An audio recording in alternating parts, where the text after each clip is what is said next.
Olá pessoal, tudo bem com vocês?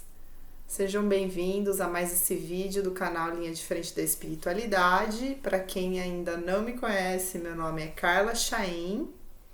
Hoje é dia 30 de abril de 2021 e o tema do vídeo de hoje é apometria, sombra e prosperidade. Muitas pessoas buscam um tratamento apométrico para não necessariamente para fazer uma desobsessão. Elas muitas vezes buscam porque algo na vida delas não tá indo bem. Alguma coisa na vida da pessoa tá emperrada. E muitas vezes o que tá emperrado é a prosperidade material. É abundância financeira, é falta de oportunidade de trabalho, enfim, é uma série de questões materiais e aí a pessoa ela tem uma desconfiança de que possa haver algo de espiritual ali atrapalhando e busca a apometria. Existem alguns trabalhadores da apometria que não gostam muito disso por conta deles terem muito arraigado com eles crenças um tanto quanto limitantes, crenças falsas de que dinheiro é ruim. De que ter dinheiro é ruim, de que você buscar um tratamento apométrico para ter prosperidade é uma coisa ruim.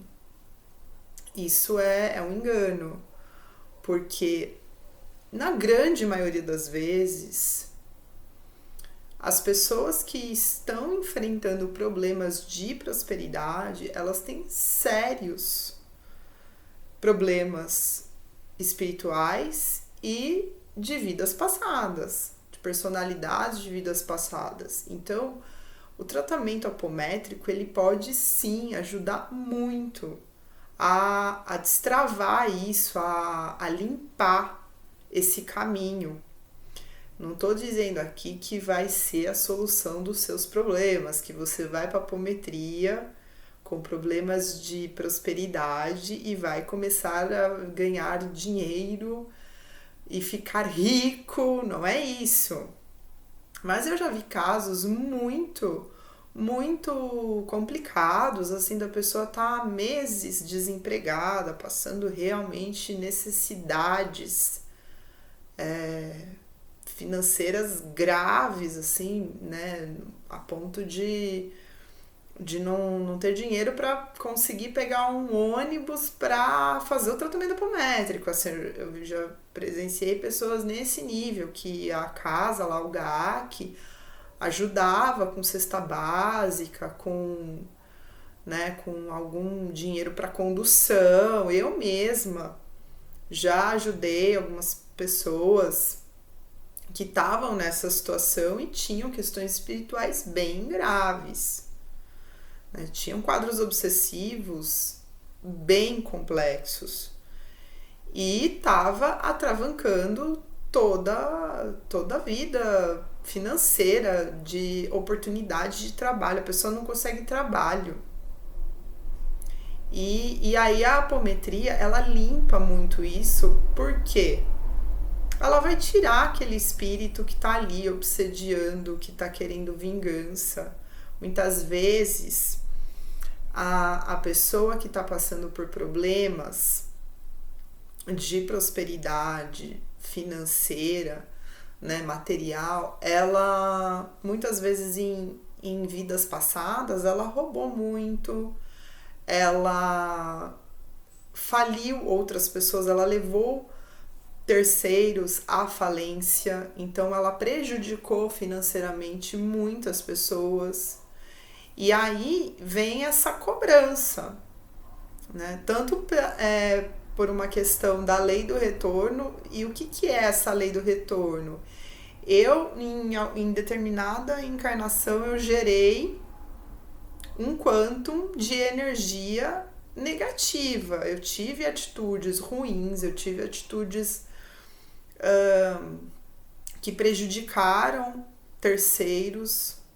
Então vamos supor que eu roubei muito, que eu assassinei, matei, fiz muita guerra, destruí ali famílias, destruí patrimônios, ou então, né, me apossei daquilo que não era meu. E aquilo ficou lá naquela vida, não aconteceu nada comigo. Aí eu venho para essa encarnação e tem um monte de espíritos que não estão encarnados, mas que estão ali na minha cola, que me localizam pelo meu campo eletromagnético, pela minha vibração, e começam a influenciar no meu campo eletromagnético. Começam a incutir na minha cabeça pensamentos negativos, sentimentos negativos. Se eu tiver um pouco de mediunidade, a mediunidade minha tiver um pouco mais aberta, eu começo a captar o sentimento dessas entidades. Então, sentimento de raiva, de desespero, de angústia, de depressão. E isso tudo vai fazer com que lá na minha sombra... Então, o que é sombra, né? Pegando ali o conceito de Jung mesmo, de sombra. É tudo que está no meu inconsciente. E é todo o lixo que está no meu inconsciente. Então, é tudo aquilo da minha personalidade que eu não quero ver, que eu não quero saber, que eu não quero olhar, mas que eu preciso olhar se eu quiser limpar. Essas entidades que vão me obsediar, elas vão me obsediar no meu corpo astral. E vai dar o quê? Uma ressonância no meu corpo físico. Então, aquele sentimento de angústia, depressão, raiva, que às vezes vem do nada. Eu posso estar ali sintonizado com uma entidade. Ou ela simplesmente pode ter colocado um implante, um chip no meu corpo astral. E aí aquele chip fica mandando uma vibração, ele fica mandando um pulso, né? Ele fica mandando uma onda que contém informação negativa. Então, às vezes a entidade ela não tá ali do meu lado, ela não precisa ficar ali do meu lado. Ela pode... No astral existem entidades chamadas feiticeiros, cientistas, especialistas. No astral baixo. No alto também, mas no baixo, né, também, né, nós temos os cientistas, os especialistas, os feiticeiros, eles sabem manipular, fabricar esses aparatos e implantar no meu corpo astral. E aí o meu próprio sentimento vai retroalimentando isso. E o que está na minha sombra também que contribui muito para que entidades, né, vingativas, que querem vingança, que querem me cobrar, me localizem, comecem a me obsediar? As minhas personalidades, ou seja, as minhas vidas passadas. Que elas estão lá na minha sombra. Estão lá, são arquivos do meu inconsciente. E que elas começam tecnicamente é para elas ficarem assim que nem se fosse um arquivo morto. Tá ali, ó, o registro, tá ali registrado, tal, vida tal, eu fui homem ou mulher, né, na Europa, no Oriente, etc, fiz tal coisa, tá lá. A informação. Tecnicamente é para aquela informação ficar quietinha ali. Só que com a nossa própria vivência na encarnação atual, a gente começa a despertar esses arquivos mortos entre aspas. E eles começam a ganhar vida, eles começam a ser alimentados com a nossa própria energia. E ganham vida. E eles começam a fazer um processo de auto-obsessão. Então, muitas vezes, aquela personalidade lá daquela vida que eu roubei, que eu matei, que eu, enfim, fiz um monte de coisa. E geralmente não é uma só vida, tá, gente? A gente tem o péssimo, a gente tem a prepotência de achar que a gente é santo. E a gente não é santo, porque se a gente fosse santo, a gente não estava encarnado. Então, se você tá vendo esse vídeo, se você tá encarnado, tá aqui nessa dimensão, na terceira dimensão e tal, você fez um monte de coisa errada em vidas passadas. Eu sinto muito, você pode não querer lidar com isso, que é pior. Porque quanto mais você puder limpar, melhor. Mais ascensionado você fica e mais desapegado do plano material deste planeta você fica também. Mas enquanto você acha que você é santo, né, que você veio aqui por missão e tal, pode esquecer. Mesmo os espíritos ascensionados que estão em missão, ajudando a Terra, eles não estão encarnados. Eles estão tudo lá, na quarta, na quinta, na sexta dimensão, mandando as energias pra cá, mandando os raios de luz pra cá, mandando as frequências altas pra cá, pra ajudar a gente. Mas eles mesmos não encarnam aqui, né? Porque aqui o bicho pega. Aqui o bicho pega, que é a prisão. Então, se você tá aqui, é porque você não ascensionou. E o que acontece? Então, voltando, né? Aquela tua personalidade, ela é despertada por algum gatilho. Pode ser um gatilho, digamos, espiritual, ou seja, vai uma entidade, coloca um implante no teu corpo astral e esse implante desperta a personalidade. Ou a própria entidade, né, se tiver um conhecimento maior, ela mesma acessa os seus registros akáshicos. E não pensem que só o seu mentor, ou o caboclo do terreiro, ou o mestre ascensionado acessa o seu registro akáshico. Qualquer entidade um pouquinho mais inteligente, assim, com um pouquinho mais de conhecimento, vai saber e vai conseguir acessar o seu registro akáshico. Seus registros, que são os seus arquivos, né, de todas as suas encarnações, da sua mônada. Ele tem um pouquinho mais de conhecimento, acessa. E se a entidade não tiver, ela pode recorrer a um feiticeiro que acessa. E aí vai ali, ou vai colocar um implante, ou a própria entidade vai despertar aquele arquivo, aquela informação, aquela consciência, porque é uma consciência que faz parte da tua mônada, mas é uma consciência. E aí ela vai ficar como se tivesse, ela vai fazer um processo auto-obsessivo, porque ela vai ficar falando pra você, assim, eu vou tentar, assim, para fins didáticos, mostrar como que funciona. Não é bem assim, mas pra você conseguir visualizar. Ela vai ficar como se fosse aquele diabinho, sabe? Que fica ali falando.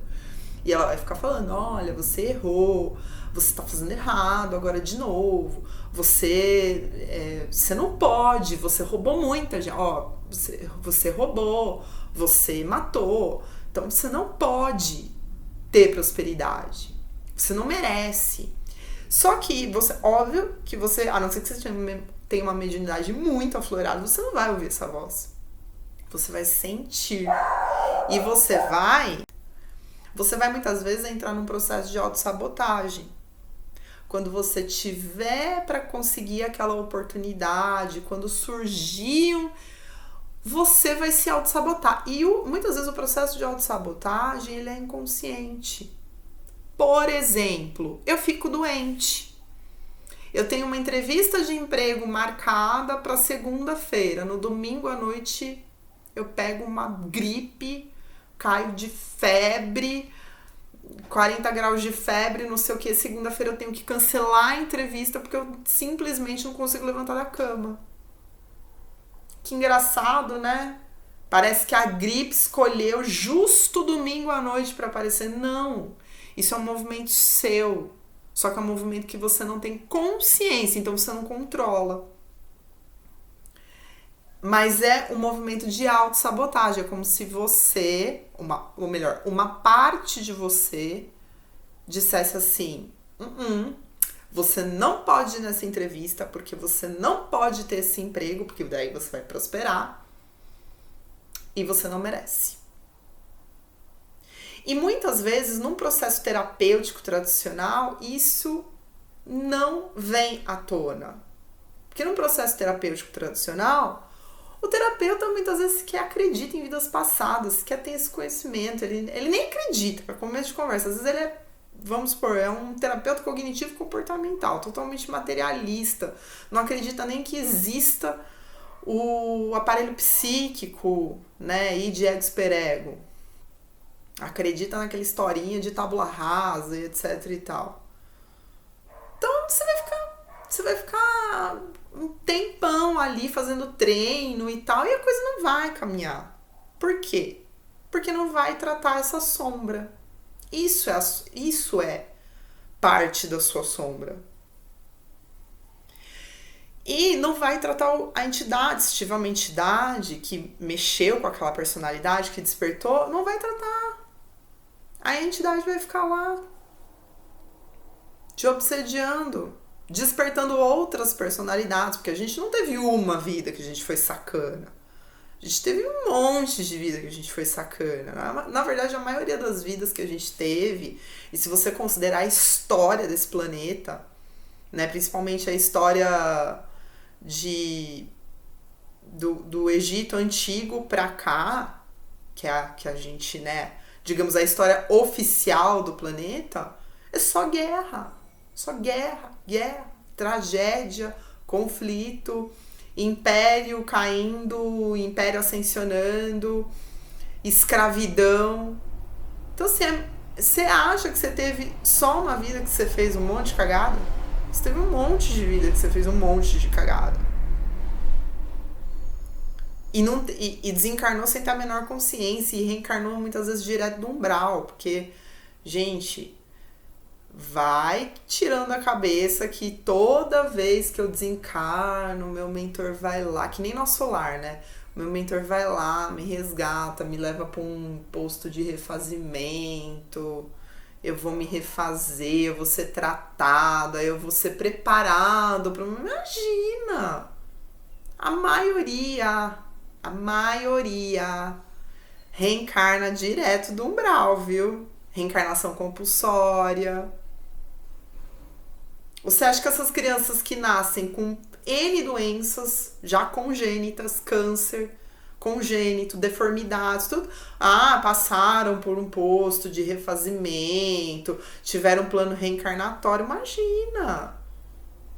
Um ou outro espírito mais evoluído que pede para vir numa condição de deformidade física, de autismo, muitas vezes até, é um ou outro, mas aí você vê que é diferente.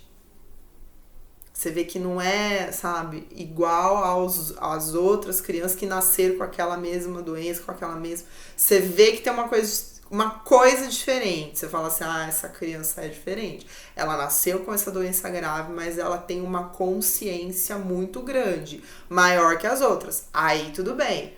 Mas a maioria não.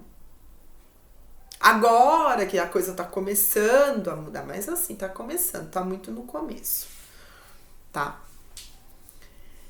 Então, até você ir limpando tudo isso, né, você acaba tendo aí dificuldades, porque o teu caminho, ele fica travado, no sentido que o teu campo eletromagnético tá vibrando aqui e aquilo que você quer, a prosperidade que você quer, tá vibrando aqui. A onda da prosperidade, digamos, está aqui. E você está aqui. Então você não encontra. Você só vai encontrar com coisas que vibram na mesma vibração que você. Então, o tratamento apométrico, ele ajuda muito a fazer essas limpezas. Mas aí é o que eu disse.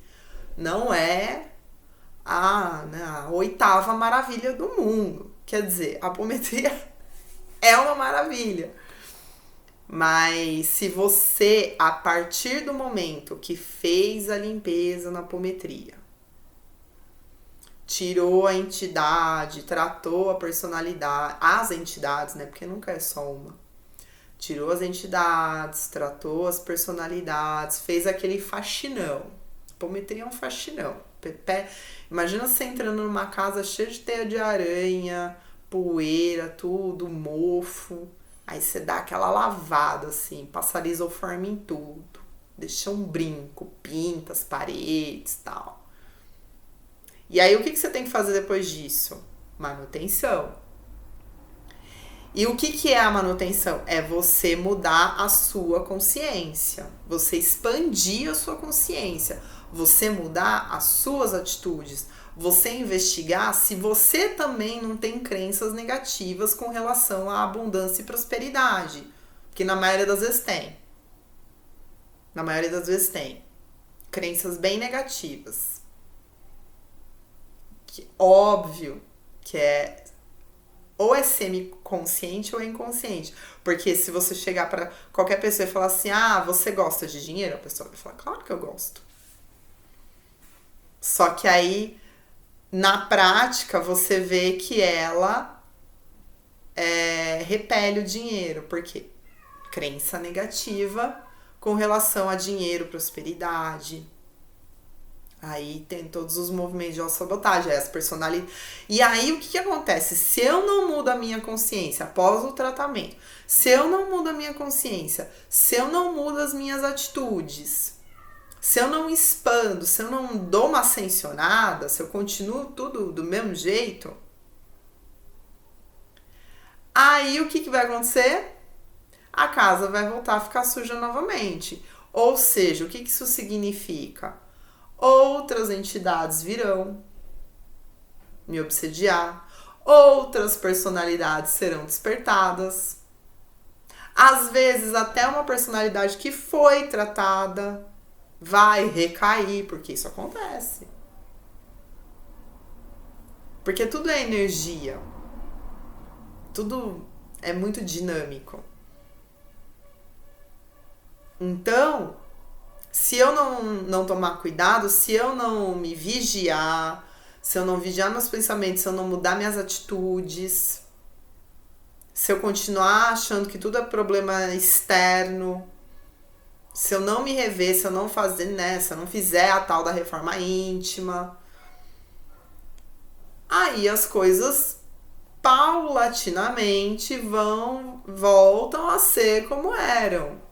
E eu volto para a estaca zero. Então, é um trabalho. E aí sim a terapia tradicional entra. Porque uma vez que eu me limpei, é muito válido um trabalho de um trabalho terapêutico de expansão da minha consciência da minha encarnação atual. Para eu ter outras atitudes, outros pensamentos, outro nível de pensamento, para quebrar minhas crenças limitantes, reforçar crenças possibilitadoras. Aí é trabalho aqui, Terra, terceira dimensão, encarnação atual. Mas eu preciso fazer essa limpeza antes. Certo, pessoal? Então, por hoje é só. Se vocês tiverem dúvidas, comentários, quiserem fazer alguma pergunta, deixa aqui nos comentários. Curtam o vídeo. Se vocês conhecem alguém que vocês acham que esse vídeo pode ser interessante, manda para essa pessoa, tá? Curtam, se inscrevam no canal, ajudem o canal a se expandir, a chegar cada vez mais longe. E é isso, um beijão, super beijo pra vocês e até a próxima.